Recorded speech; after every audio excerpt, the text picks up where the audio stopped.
My name is Nick Brand. I'm the Director of Corporate Programs at the Chicago Council on Global Affairs, and thank you all for joining us this evening.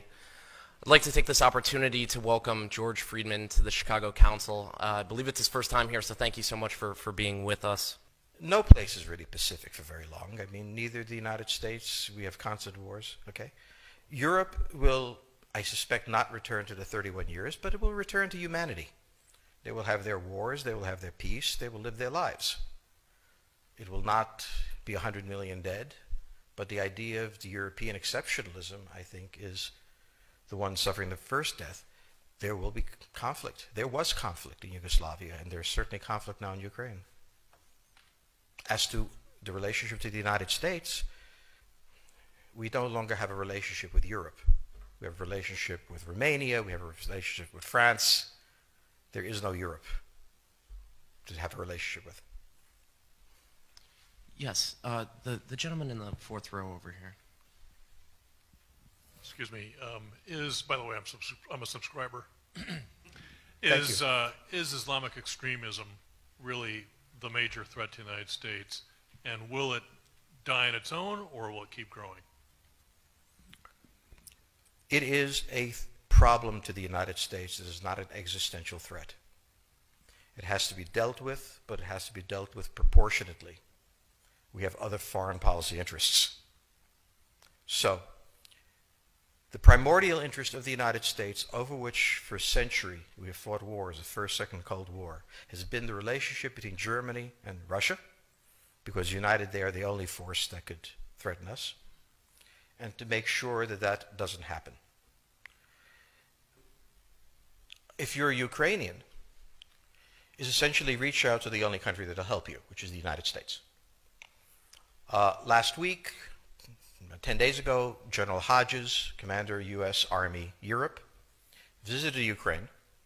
He announced that U.S. trainers would now officially be coming, not just unofficially coming.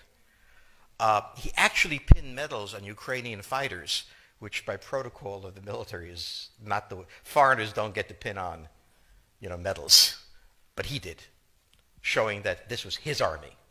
He then left and in the Baltics announced that the United States would be pre-positioning armor, artillery, and other equipment in the Baltics, Poland, Romania, and Bulgaria, which is a very interesting point. So the United States, and now yesterday the United States announced that it would be sending weapons. Tonight, of course, they denied it, but they are. The weapons will go. In all of this, the United States has acted outside the context of NATO. Because NATO has to have a 100% vote. Any one country can veto anything. And the Turks will veto it just for giggles.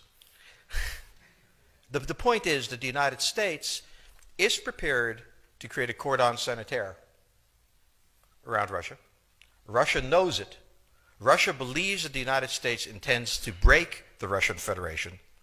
I think that, as Peter Lorre put it, we don't want to kill you, we just want to hurt you a little bit. Either way, we are back in the old game. And if you go ask a Pole or a Hungarian or a Romanian, they live in a totally different universe from a German. And they live in a totally different universe from a Spaniard. So there is no commonality in Europe. But if I were a Ukrainian, I would do exactly what they're doing. Try to draw the Americans in.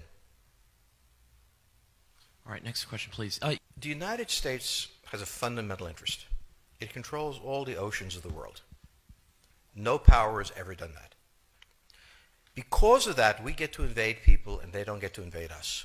It's a very nice thing. Maintaining control of the sea and control of space is the foundation of our power.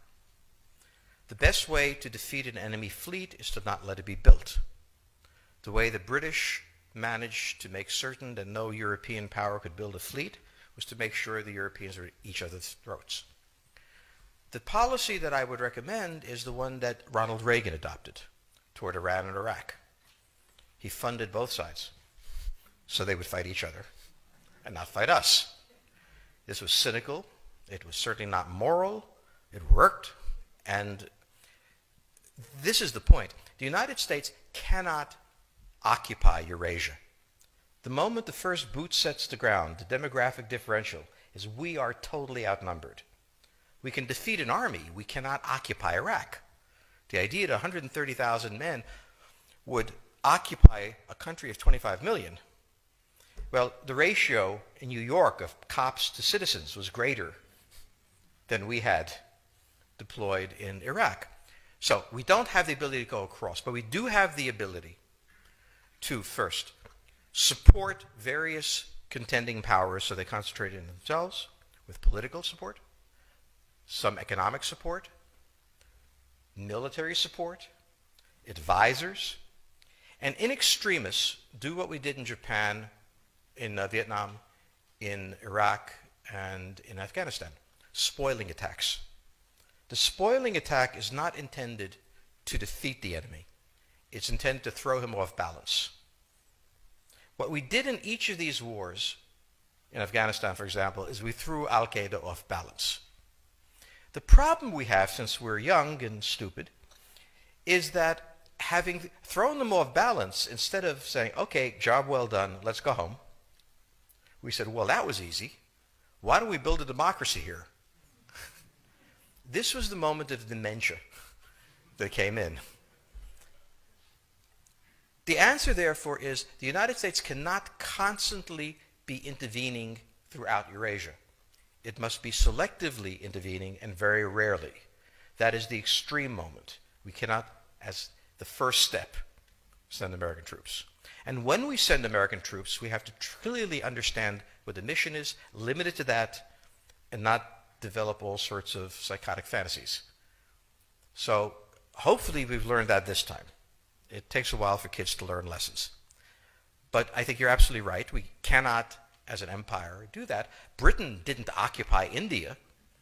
It took various Indian states and turned them against each other and provided some British officers for an Indian army. The Romans did not send vast armies out there.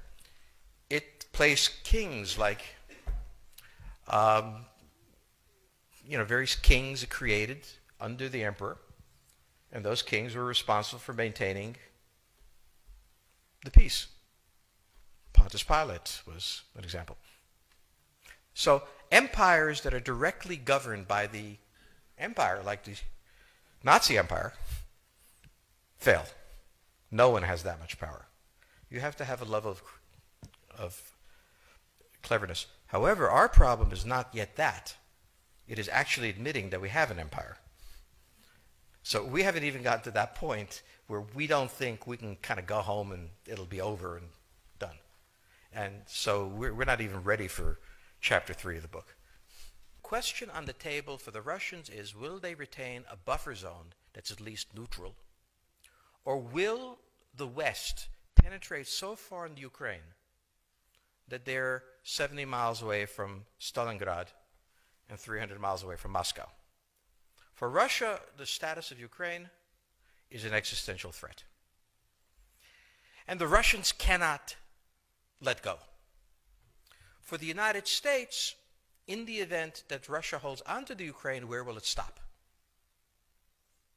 Therefore, it's not an accident that General Hodges, who's been appointed to be blamed for all of this, is talking about prepositioning troops in Romania, Bulgaria, Poland, and the Baltics. This is the intermarium, from the Black Sea to the Baltic, that Pilsudski dreamt of. This is the solution for the United States.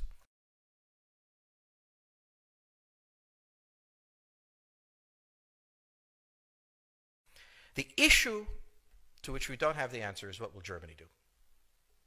So the real wild card in Europe is that as the United States builds this cordon sanitaire, not in Ukraine, but to the west, and the Russians try to figure out how to leverage the Ukrainians out, we don't know the German position.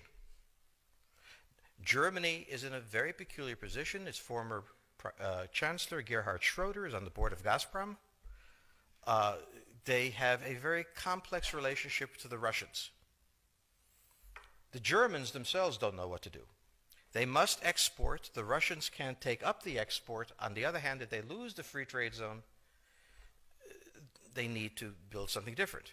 For the United States, the primordial fear is Russian capital, Russian technology, German technology and German capital, Russian natural resources, Russian manpower, as the only combination that has, for centuries, scared the hell out of the United States. So how does this play out? Well, the U.S. has already put its cards on the table. It is the line from the Baltics to the Black Sea.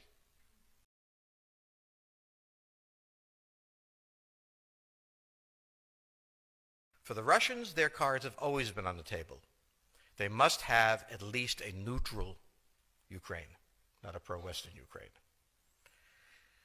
Belarus is another question.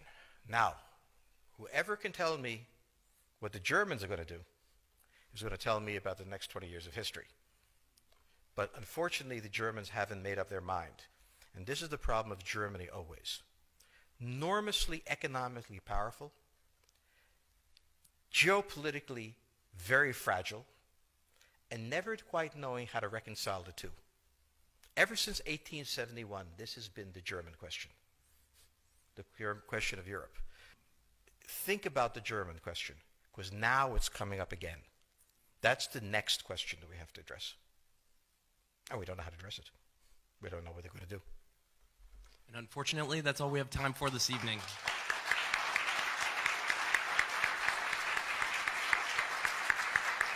Thank you so much. Thank you so much, George Friedman. He'll be signing copies of his book in the rear of the room. Thank you as well to the Chicago Club for co-sponsoring this evening. Good night.